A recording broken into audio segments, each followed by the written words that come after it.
माफी मंगो इथे, माफी मंगो, बच्चे के पैर फड़ के माफी मंगो, मंगो माफी के आंदा तो मैं गंदी हरकत नहीं किसी बच्चे ना करना। किसी नाल नहीं करना। बच्चे के बारे में नहीं सोचा हुआ, अब मस्जिद देना वादा हो गया।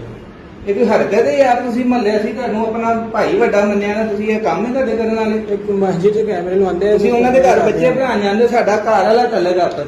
ਤੁਸੀਂ ਕੀ ਇੱਜ਼ਤ ਰਹੇ? ਮੈਂ ਕਿਹਾ ਜੁੱਤੀ ਪਾ ਯਾਰ, ਚੁੱਪ ਕਰ, ਜੁੱਤੀ ਪਾ। ਉਹ ਭਾਈ ਜੁੱਤੀ ਪਾ, ਤੈਨੂੰ ਧੱਕੇ ਮਾਰਦੇ ਫਿਰ ਲੈ ਕੇ ਆਂਦੇ, ਤੂੰ ਇੱਜ਼ਤ ਦੇ ਨਾਲ ਤੈਨੂੰ ਲੈ ਕੇ ਜਾਂਦੇ ਆ ਤੇ ਜੁੱਤੀਆਂ ਤੋਂ ਬਚਾਏਗਾ ਤੂੰ। ਕਿੰਨਾ ਮਸਲਾ ਕੀ ਆ? बच्चा मसला तेरे सामने तू बैठा था, ਜਿਹਨੂੰ ਪੈਸੇ ਫੜਾਉਣਾ ਪਿਆ ਸੀਗਾ। ਥੱਲੇ ਹੋ ਜਾ, ਥੱਲੇ ਹੋ ਜਾ, ਥੱਲੇ ਹੋ ਚੱਲ, ਸ਼ਾਬਾਸ਼। ਸਾਫਤ ਨਹੀਂ ਹੈ ਜੀ। ਹਾਂਜੀ ਕਾਰੀ ਆ।